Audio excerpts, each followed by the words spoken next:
Entrevista con José Luis Guardado Pérez, economista e investigador de la UAS.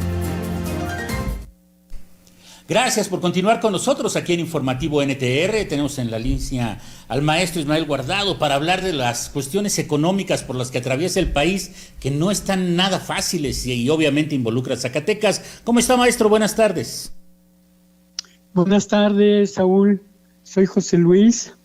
Ismael José Luis es un nombre que me honra que me confunda con él, pero soy José Luis.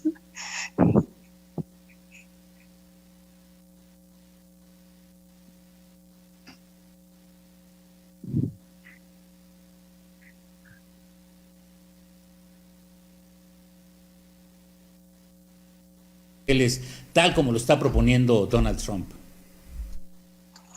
Nos preocupa en primer lugar por el ruido y la turbulencia que provoca. Las expresiones que hace el señor Trump, el tono en que las hace, su lenguaje amenazante, genera mucha turbulencia en las variables económicas, principalmente en las más sensibles, como son el tipo de cambio, y en las decisiones que pudieran tomar los inversionistas, porque genera un gran ambiente de incertidumbre, y la incertidumbre es mala consejera para quienes toman decisiones económicas. Debemos de tener en cuenta que la integración económica de América del Norte es un hecho. Las economías son complementarias. Entonces, medidas económicas como con las que nos amenaza el señor Trump, pues sí nos afectan, ¿verdad? De realizarse, de hacerse efectivas, claro que nos van a afectar, pero no solo a nosotros. Van a afectar a los 3 países que conformamos el bloque de América del Norte. Entonces, esto se debe de tomar en cuenta y esto nos debe de hacer pensar en qué tan posible es y qué tan profundamente van a hacerse realidad estas amenazas. Pero por lo pronto la turbulencia ya nos afecta. Veamos datos como el tipo de cambio y el clima de incertidumbre que se ha generado.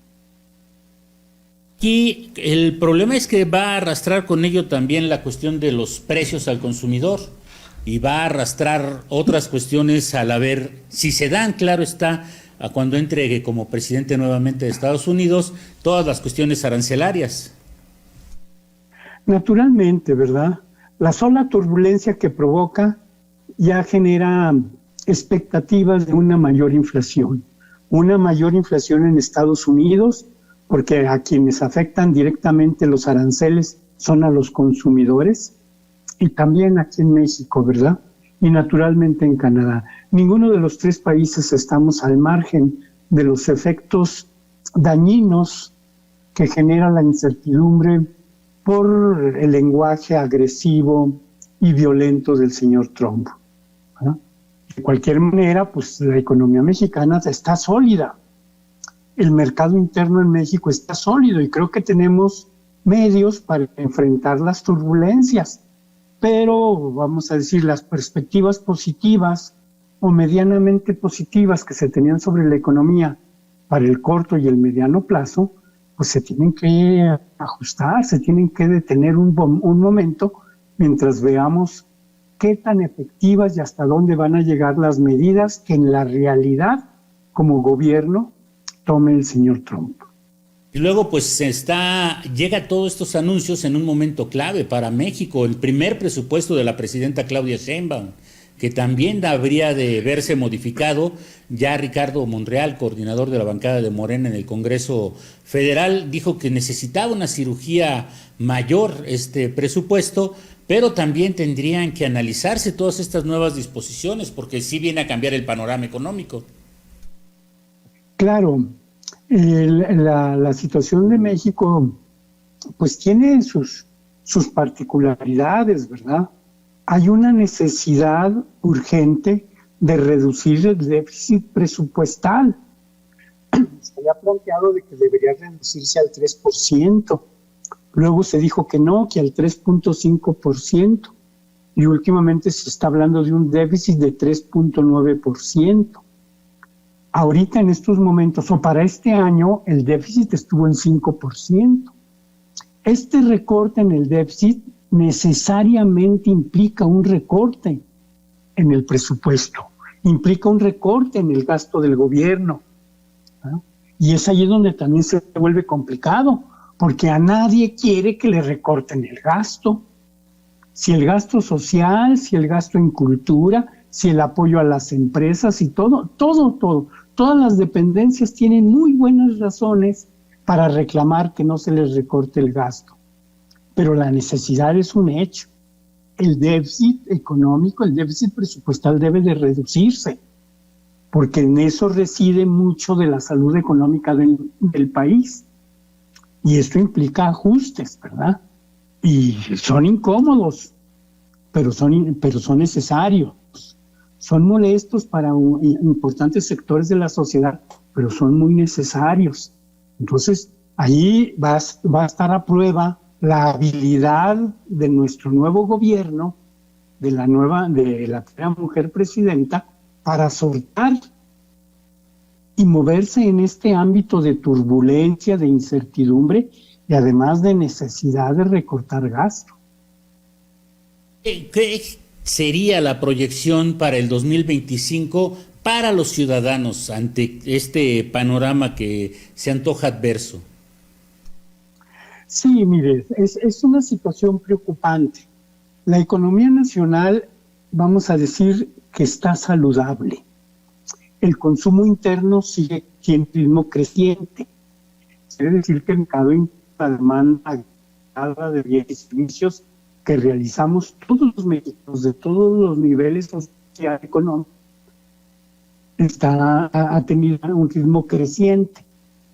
Hay anuncios de que se va a seguir con la inversión y que a pesar de la turbulencia que genera Trump, se prevé que la inversión no se detenga, ¿verdad? Entonces, eso nos hace pensar que el próximo año no tiene por qué ser catastrófico, ni va a haber apocalipsis, tampoco va a haber apocalipsis ni derrumbe del país. Se tendrán dificultades, pero creo que los mexicanos tenemos los elementos, nuestro gobierno tiene los elementos para sortear esas dificultades y que las familias pues no lo padezcan tanto, o al menos no en una forma extrema, como pudiera ser si la economía estuviera más débil, ¿verdad? Con mayores fragilidades o con, se dicen, las variables macroeconómicas en crisis, en deficiencias, en dificultades, cosa que no se ve ahorita.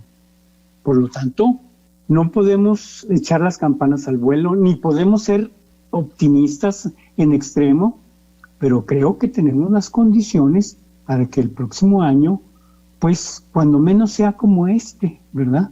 En donde el consumo de las familias se mantenga en un ritmo creciente, aunque no crezca exageradamente. Y esto significa que no tiene por qué retrasarse o suspenderse la reducción en la pobreza y las políticas que están incidiendo en la redistribución de la riqueza, que son muy saludables para el futuro de la economía mexicana. ¿Hay debilidades en la economía nacional, en la economía del Estado? ¿Cuál es la percepción? Porque obviamente también tenemos que revisar la cuestión de los mercados. Sí, mire, la turbulencia está generando que algunas previsiones sobre variables macroeconómicas, principalmente la del crecimiento, se estén ajustando a la baja. Pero se prevé que la economía mexicana va a crecer.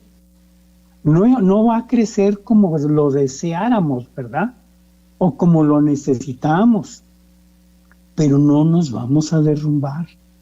No se va a venir el apocalipsis para nuestro país. ¿Ah?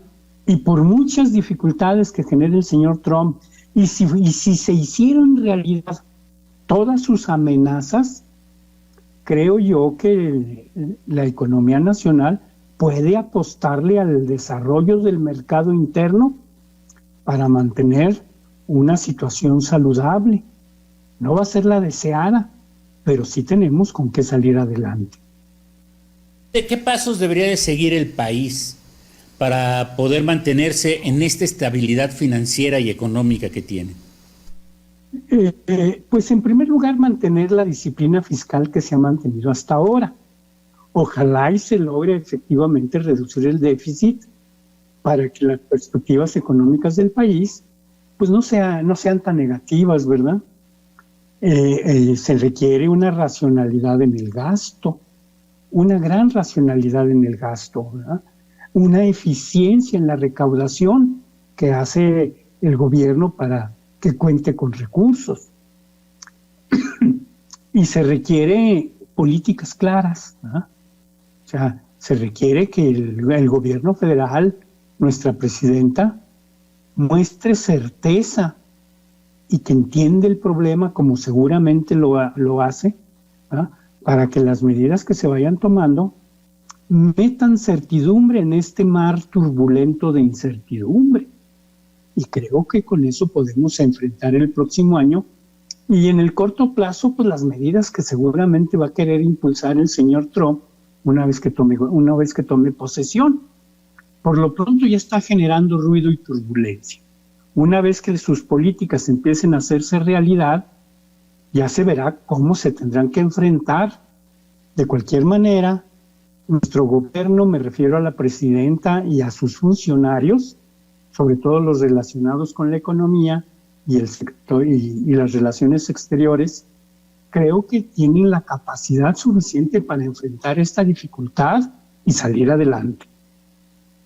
Antoja interesante el panorama financiero. ¿Algo que agregar, maestro? Pues que debemos estar atentos al desarrollo de los acontecimientos, ¿verdad?